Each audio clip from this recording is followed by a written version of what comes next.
الشيطان الرجيم. بسم الله الرحمن الرحيم. فأرسلنا عليهم الطوفان والجراد والقمل والضفادع والدم آيات مفصلات فاستكبروا وكانوا قوما مجرمين. ولما وقع عليهم الرجز قالوا يا موسى ادع لنا ربك بما عهد عندك لئن كشفت عنا الرجز لنؤمنن لك ولنرسلن معك بني إسرائيل. فلما كشفنا عنهم الرجز إلى أجل هم بالغوه إذا هم ينكثون. فانتقمنا منهم فأغرقناهم في اليم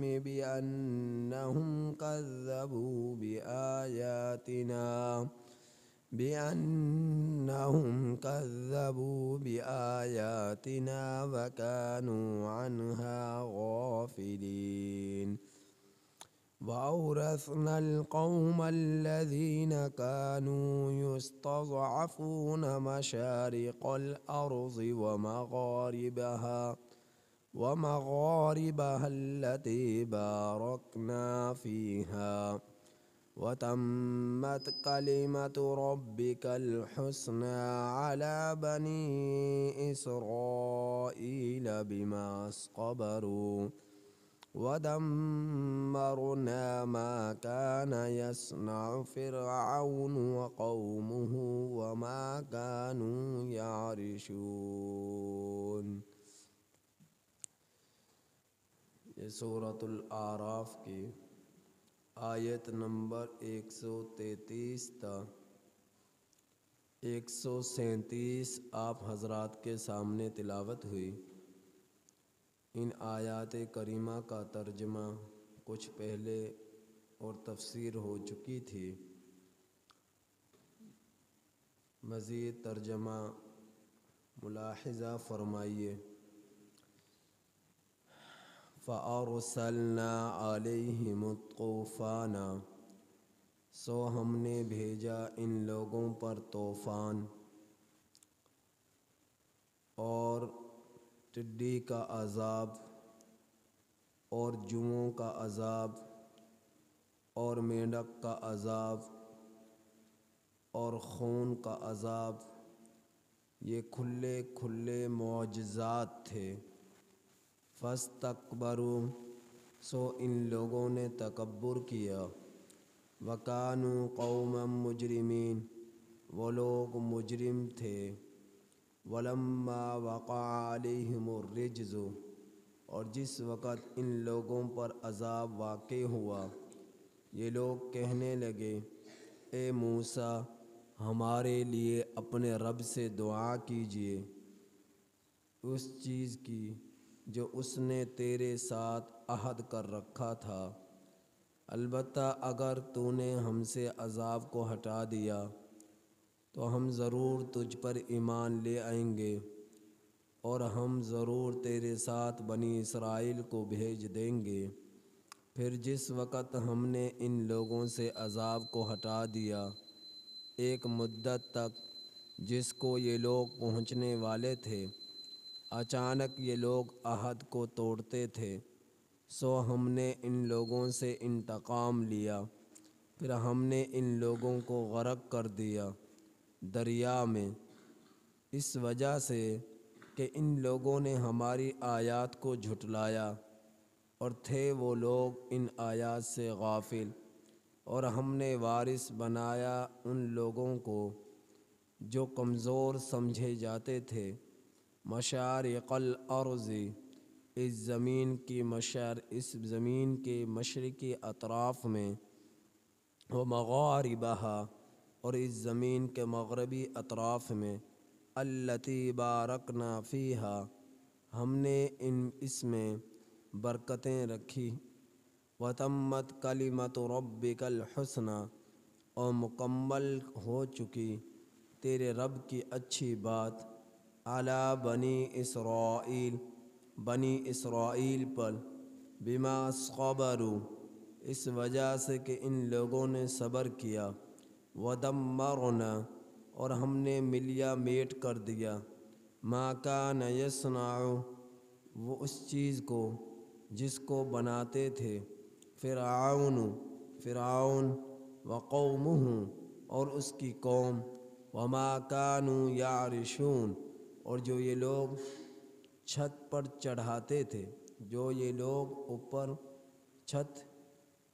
بناتے تھے، ابھارتے تھے۔ آپ حضرات کے سامنے اس سے پہلے یہ گفتگو ہوئی تھی حضرت موسیٰ کلیم اللہ علیہ السلام کو معجزات سے متعلقہ، کہ اللہ جل شانہ نے حضرت موسیٰ کلیم اللہ علیہ السلام کو بہت سارے معجزات عطا فرمائے، جن میں سے 9 کا تذکرہ قرآن مجید میں ملتا ہے۔ سب سے بڑا معجزہ عصا کا تھا کہ لاٹھی زمین پر ڈالتے بہت بڑا اژدہا بن جاتا، ہاتھ گریبان میں ڈالتے تو وہ سورج کی طرح چمکدار بن جاتا، اور قحط سالی کا عذاب، بارشوں کا نہ ہونا،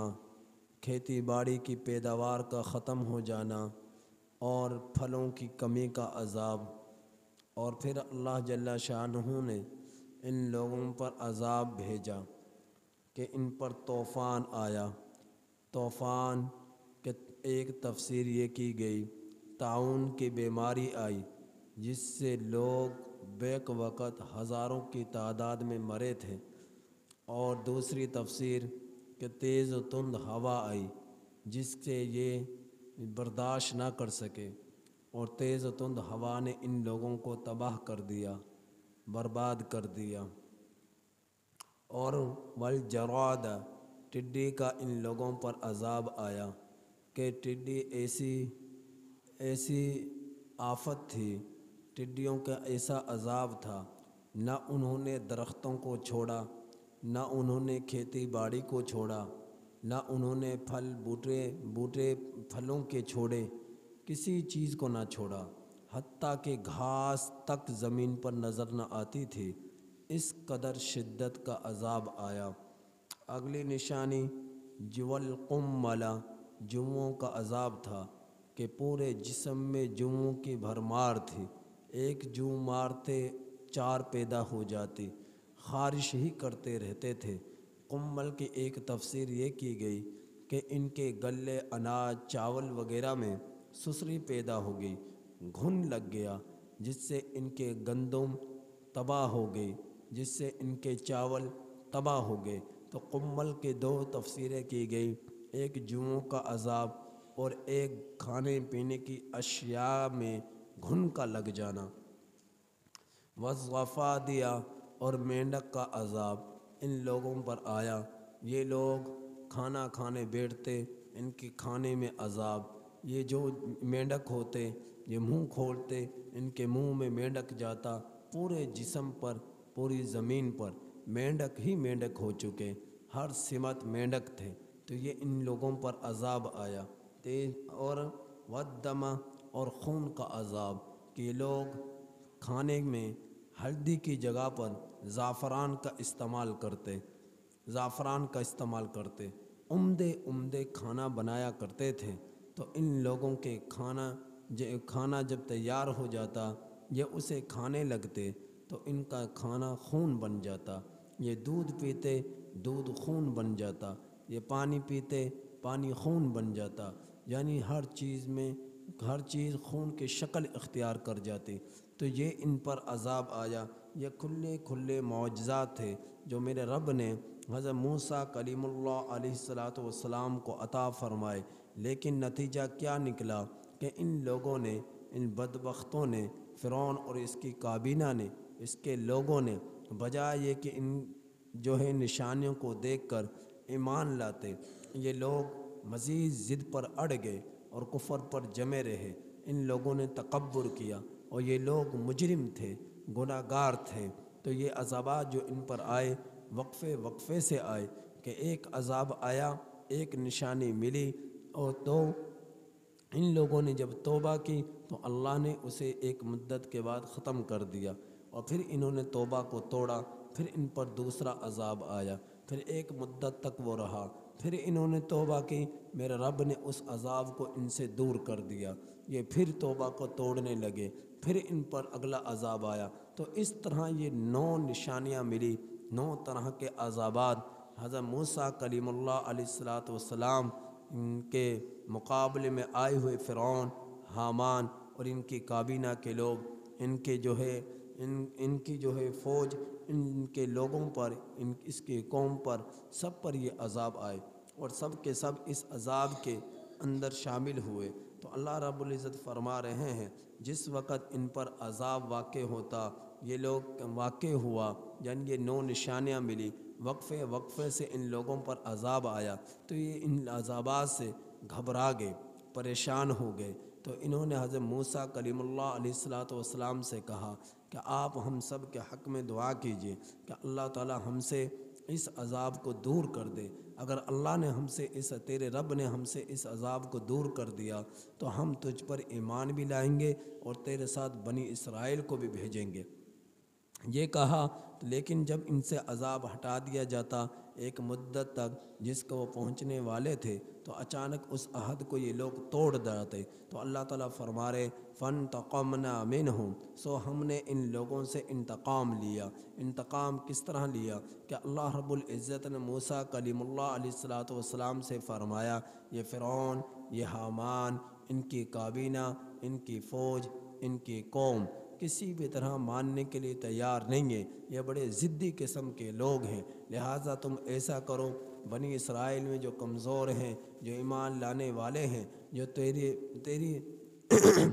تیری برادری ہے، ان سب کو لے کر، اہل ایمان کو لے کر راتوں رات نکل پڑے۔ حضرت موسیٰ کلیم اللہ علیہ السلام نے ان کو لے کر راتوں رات نکلے ہیں بنی اسرائیل کو۔ تو ان فرعونیوں پر جہاں یہ عذابات آئے تو چونکہ سونا، چاندی اور جواہرات کی بھی بھرمار تھی، تو اللہ رب العزت نے آخری نشانی یہ بھی عطا فرمائی، ان کے جتنے جواہرات تھے، جتنے ان کے ہیرے تھے، جتنے ان کے موتی تھے، جتنا ان کے پاس چاندی تھا، سب کا سب پتھر بن گیا، سب کا سب پتھر بن گیا۔ بہرحال یہ نشانیاں ان لوگوں کو ملی، تو حضرت موسیٰ کلیم اللہ علیہ السلام راتوں رات بنی اسرائیل کو لے کر فلسطین، کنعان، شام، یہ علاقے تھے، ان علاقوں میں کثرت سے انبیاء اکرام تشریف لائے، اور بہت سی قبریں ہیں نبیوں کی، شام کے اندر، کنعان کے اندر، فلسطین کے اندر۔ تو حضرت موسیٰ کلیم اللہ علیہ السلام فلسطین کی طرف، شام کی طرف ان لوگوں کو، بنی اسرائیل کو لے کر نکلے ہیں۔ راستے میں دریائے بحر کلزم آیا کرتا تھا، تو اللہ رب العزت نے بحر کلزم کے پاس جب یہ پہنچے ہیں تو گھبرا گئے، موسیٰ کلیم اللہ علیہ السلام سے کہنے لگے کہ تو نے تو ہمیں مروا دیا، کیونکہ پیچھے سے فرعون اور اس کے حامان، اس کے لوگوں نے بھی تعاقب کیا اور فوج پوری لگا دی، قوم پوری لگا دی، اور ہزاروں کی تعداد میں یہ لوگ تھے جو بنی اسرائیل کے پکڑنے کے لیے پیچھے سے جنہوں نے دوڑے لگائے۔ اور فرعون تو پریشان ہو گیا، کیونکہ بنی اسرائیل کو اس نے غلام بنا رکھا تھا، ان پر ظلم کیا کرتا تھا، ان پر ستم ڈھایا کرتا تھا، اور ان سے مزدوری کروایا کرتا تھا، عمارتیں بنوایا کرتا تھا، کھیتی باڑی کروایا کرتا تھا، اور یہ مزدور طبقہ تھا۔ تو مزدور طبقہ اگر نہ ہو تو آپ کی عمارتیں نہیں بن سکتی، آپ کی سڑکیں نہیں بن سکتی، آپ کی جو ہے فیکٹریاں نہیں چل سکتی۔ یہ مزدور طبقہ ہی ہے، یہ غربا کا طبقہ ہی ہے، جن کے ہاتھوں کی محنت سے تمہاری فیکٹریوں کی بلڈنگیں، عمارتیں بلند ہوتی ہیں، تمہاری ملز چلتی ہیں، تمہاری فیکٹریاں چلتی ہیں، تمہارے کارخانے چلتے ہیں، تمہاری تجارت چلتی ہے، تمہارے بازار چلتے ہیں، تمہارے جو ہے کھیتی باڑی کا نظام چلتا ہے۔ یہ مزدور طبقے ہی کی بنا پر ہوتا ہے۔ اگر مزدور طبقہ نہ ہو تو یہ آپ کی عمارتیں نہیں بن سکتی، آپ کی فیکٹریاں نہیں چل سکتی، آپ کے کارخانے نہیں چل سکتے۔ تو فرعون کا بھی یہی حال تھا۔ جب اس نے دیکھا کہ مزدور طبقہ تو بھاگا جا رہا ہے، جن کو ہم نے غلام بنا رکھا تھا، جن سے ہم جو ہے بیاج بھی لیا کرتے تھے، وہ تو ہمارے ہاتھوں سے نکل رہا ہے، تو انہیں پکڑو،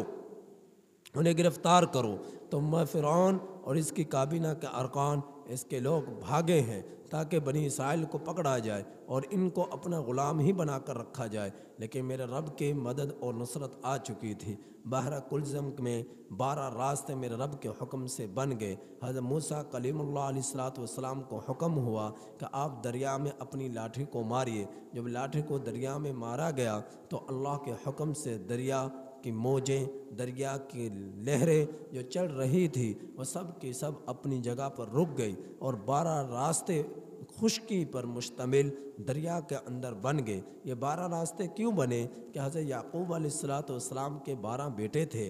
جن میں حضرت یوسف علیہ السلام بھی تھے۔ تو 12 بیٹوں کے 12 خاندان بنے، 12 قبیلے بنے، تو وہ سب کے سب بنی اسرائیل تھے۔ تو بنی اسرائیل، یہ اسرائیل جو ہے اس کا معنی ہے عبداللہ، اللہ کا بندہ۔ یہ حضرت یعقوب علیہ السلام کا لقب تھا، اسرائیل۔ تو اللہ کا بندے، اللہ کا عبد، اسرا کہتے ہیں بندے کو۔ ایل الہ سے ہے، الہ کا معنی اللہ کی ذات ہے، تو الہ کا بندہ یعنی اللہ کا بندہ۔ تو بنی اسرائیل یعقوب علیہ السلام کا لقب تھا۔ تو بنی اسرائیل جو یعقوب علیہ السلام کا لقب تھا، تو ان کے چونکہ 12 بیٹے تھے اور 12 بیٹوں سے یہ خاندان بنے، یہ کنبہ بنا یا قبیلہ بنا۔ تو 12 خاندان 12 بیٹوں سے جو آگے بڑھے ہیں، جس میں نبی بہت زیادہ آئے، پیغمبر بہت زیادہ آئے، تو اللہ رب ان 12 قبیلوں کے 12 سردار تھے، امیر تھے۔ تو اللہ جل شانہ نے 12 جماعتوں کے لیے اور قبیلوں کے لیے 12 راستے دریا کے اندر بنا دیے، تاکہ سب کے سب جو ہے آسانی کے ساتھ بحر کلزم کو عبور کر سکیں اور جو ہے اپنے علاقے شام، فلسطین، کنعان کی طرف جا سکیں۔ تو اللہ رب العزت نے بنی اسرائیل کو بحر کلزم کو عبور کرا دیا۔ جب فرعون اور حامان اور ان کے لوگوں نے دیکھا کہ دریا کے اندر سے 12 راستے بن چکے ہیں اور بنی اسرائیل دریا کو عبور کر چکے ہیں، تو حامان جو وزیر اعظم تھا فرعون کا، اس نے یہ کہا کہ اب ہم واپس چلتے ہیں، وہ تو ہمارے ہاتھوں سے نکل چکے ہیں۔ تو فرعون کہنے لگا نہیں واپس نہیں جانا، ان کو پکڑنا ہے، ان کو گرفتار کرنا ہے۔ تم بھی اپنے جو ہے گھوڑوں کو، اپنی سواریوں کو، تم اپنی فوج کو، تم سب کے سب لوگ ان راستوں پر جو ہے عبور کر لو اس دریا کو۔ تو سب کے سب جب اس دریا کے ان راستوں 12 راستوں پر آپ پہنچے ہیں، پوری کی پوری فوج جو ہے، تمام کے تمام لوگ جو ہے دریا کے بیچوں بیچ جا چکے تھے۔ اس وقت اللہ کے حکم سے دریا کو یہ حکم ہوا کہ اپنی موجیں چلا دے، اپنی لہریں چلا دے، اپنی روانگی چلا دے۔ تو دریا نے تمام خشک راستوں کو ختم کر دیا اور پانی کی شکل اختیار کر گیا۔ تو پوری کی پوری فوج، تمام کے تمام لوگ، تمام کے تمام کابینہ کے ارکان، حامان وغیرہ، فرعون وغیرہ، سب کے سب دریا کا اندر غرق ہو گئے، تباہ ہو گئے۔ فانتقمنا منہم، اس طرح میرے رب نے ان لوگوں سے انتقام لیا۔ تو فرعون اس وقت کہنے لگا کہ میں موسیٰ اور موسیٰ کے رب پر، اللہ کی ذات پر ایمان لے آیا۔ اب یہ آمنت باللہ کہہ رہا ہے رب موسیٰ و رب ہارون، کہ موسیٰ اور ہارون کے رب پر میں ایمان لا چکا ہوں۔ تو اللہ تعالیٰ سے توبہ کر رہا ہے عذاب کو دیکھ کر، ہلاکت کو دیکھ کر۔ اس وقت جبرائیل امین علیہ السلام تشریف لائے اور گارا اس کے منہ میں ڈال دیا، کہیں اللہ رب العزت کو اس پر رحم نہ آ جائے اور اس کی توبہ کو قبول نہ کر لے۔ تو اللہ رب العزت نے اسے غرق کیا اور دریا کی موجوں نے اسے اپنے اندر رکھنے نہ دیا اور اسے دریا کے کنارے پر ڈال دیا۔ اور اس کے جب وہ مر چکا تھا تو اس کے منہ سے، اس کے کانوں سے، اس کی ناک سے،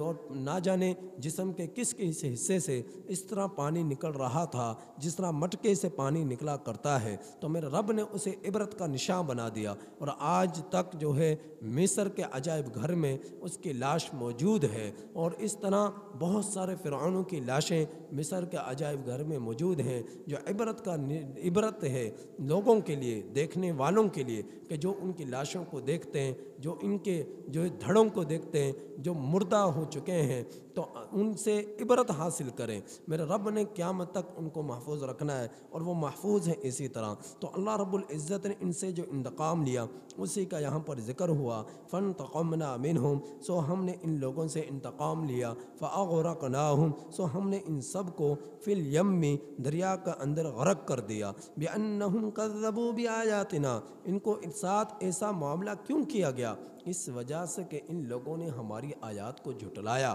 آیات سے مراد نشانیاں تھی، آیات سے مراد تورات تھی، تو ان لوگوں نے نشانیوں کو جھٹلایا۔ یہ 9 نشانیاں ملی، ید بیضا کو بھی جھٹلایا، عصا کے اژدہا بننے کو بھی جھٹلایا، اور ان لوگوں نے طوفان کے عذاب کو بھی جھٹلایا،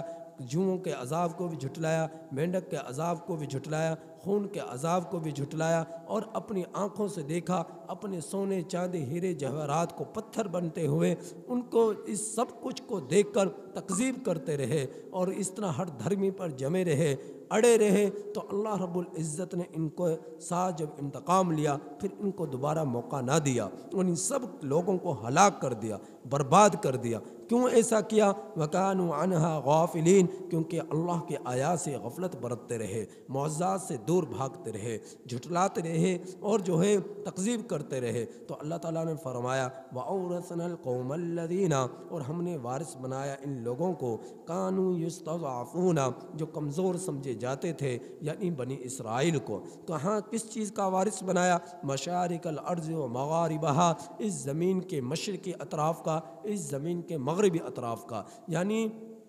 شام، کنعان، فلسطین وغیرہ کے علاقوں میں اللہ رب العزت نے ان کو جو ہے حکومت اور اقتدار عطا فرمایا، ان کو رہنے سہنے کے لیے آرائش اور سہولیات عطا فرمائی۔ اور جو ہے کچھ لوگ یوں بھی آتا ہے مصر واپس لوٹ کر آ چکے تھے، تو مصر کی زمین بڑی زرخیز تھی، جس طرح فلسطین، کنعان اور شام کی زمینیں، لبنان کی زمینیں بڑی زرخیز ہوتی ہیں، بڑے پیداوار ہوتی ہے، پھلوں کی بھرمار ہوتی ہے، اور انبیاء علیہ السلام میں سے بہت سارے نبیوں کی قبریں ان علاقوں میں موجود ہیں۔ تو جو کچھ واپس چلے آئے، انہوں نے ان کی فرعون اور ان کے لوگوں کی زمینوں پر وہ قابض ہو گئے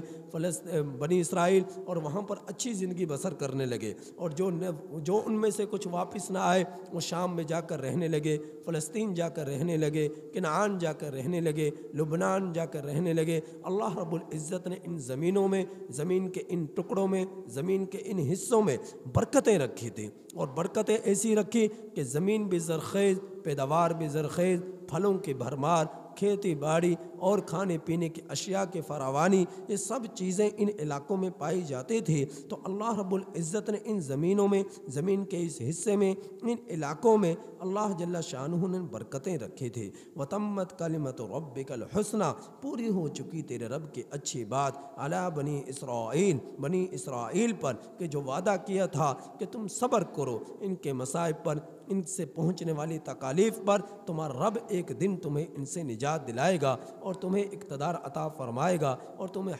حکومتیں عطا فرمائے گا، اور تمہارے لیے کھانے پینے کی اشیاء کی فراوانی عطا فرمائے گا۔ تو ان لوگوں کے ساتھ اللہ تعالیٰ نے جو وعدہ کیا، اس وعدے کو پورا کیا۔ کیوں کیا؟ بما صبروا، کیونکہ یہ ایمان رکھ کر صبر کرتے رہے، استقامت اختیار کی، نبی کے نقش قدم پر چلتے رہے۔ ودمرنا ما کان یصنع فرعون، اور ہم نے ملیا میٹ کر دیا اس چیز کو جو فرعون و قومہ اور اس کی قوم نے بنایا، یعنی ان کے ناپاک منصوبے، بنی اسرائیل کو غلام بنانے کے، بنی اسرائیل پر ظلم کرنے کے، ان پر اپنا تسلط جمانے کا، جو ان کے غلط قسم کے منصوبے تھے، ان تمام بڑے بڑے فرعون اور ان کے قوم، اس کی فوج کے منصوبوں کو میرے رب نے ملیا میٹ کر دیا۔ وما کانوا یعرشون، بڑے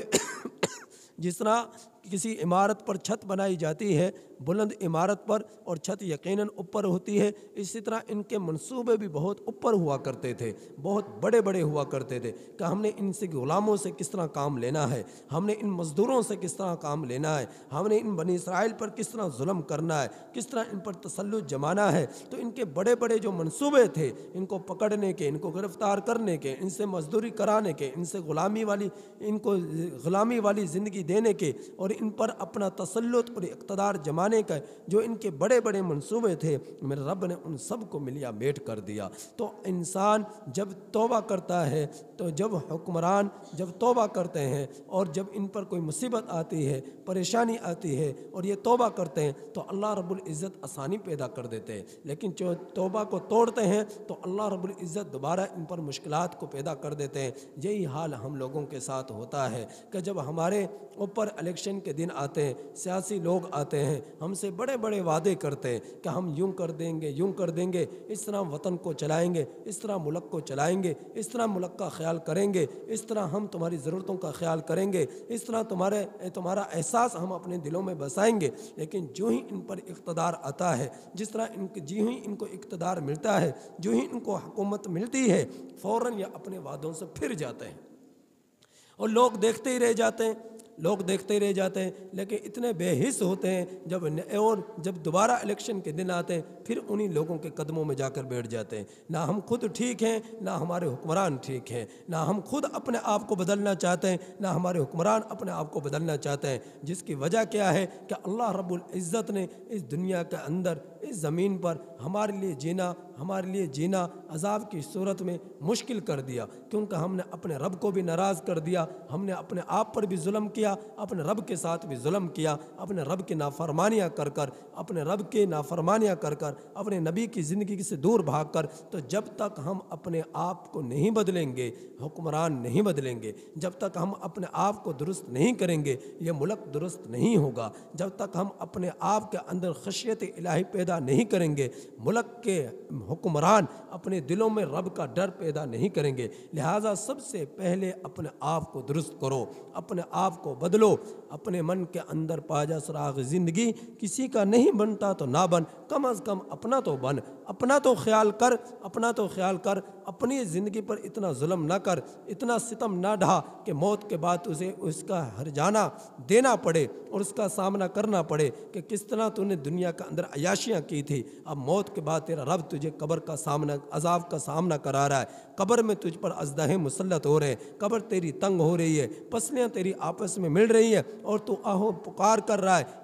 لیکن تیری سنائی نہیں جا رہی، اور تجھے جہنم میں دھکیلا جا رہا ہے، بیڑیوں میں جکڑا جا رہا ہے، بھاری چٹانیں تجھ پر پھینکی جا رہی ہے، اژدہے تجھ پہ ڈس رہے ہیں، بچھو تجھے ڈس رہے ہیں، آگ کا ایندھن تو بن رہا ہے۔ تو ایسا وقت آنے والا ہے ایسے لوگوں کے لیے جو کفر میں زندگی گزارتے ہیں، شرک میں زندگی گزارتے ہیں، معصیت میں زندگی گزارتے ہیں، اپنے رب کے حکموں کو توڑتے ہیں۔ یہ واقعہ جو میرا رب بیان کر رہا ہے، ان واقعہ سے عبرت ملتی ہے، نصیحت ملتی ہے کہ تم ایسا نہ کرنا، ورنہ تمہارے ساتھ بھی ایسے معاملات پیش کیے جا سکتے ہیں، تم پر بھی اسی طرح کے عذابات آ سکتے ہیں۔ وہ بھی ہماری طرح انسان تھے، جس طرح ہم انسان ہیں، ان کی بھی خواہشات تھی، جس طرح ہماری خواہشات ہیں، ان کے بھی جذبات تھے، جس طرح ہمارے جذبات تھے، لیکن کامیاب دنیا اور آخرت میں وہی ہوتا ہے جو رب کے سامنے اپنے جذبات کو جو پست کر دیتا ہے، جو رب کے احکامات کو ترجیح دیتا ہے، اپنی خواہشات کو پیچھے چھوڑ دیتا ہے۔ کامیاب انسان وہی ہے۔ لہٰذا تم کامیاب بنو، اپنے رب کے مان کر تم کامیاب بنو، نبی کے طریقوں پر چل کر تم کامیاب بنو، آخرت کی فکر کر کر تم کامیاب بنو، باعمل مسلمان بن کر تم کامیاب بنو، دین اسلام کی قدردانی کر تم کامیاب ہو اور کامیاب بن کر زندگی گزارو، اور کامیابی تمہارے جو ہے منتظر ہے، آخرت میں بھی جنت منتظر ہے، آخرت میں بھی۔ لہٰذا تم اپنی ان چند روزہ زندگی کو اپنے لیے عذاب کا ذریعہ نہ بناؤ۔ اللہ تعالیٰ سے دعا ہے کہ اللہ تعالیٰ ہمیں ان آیات کریمہ کی کامل سمجھ نصیب فرمائے اور ان واقعات سے عبرت حاصل کرنے کی توفیق نصیب فرمائے۔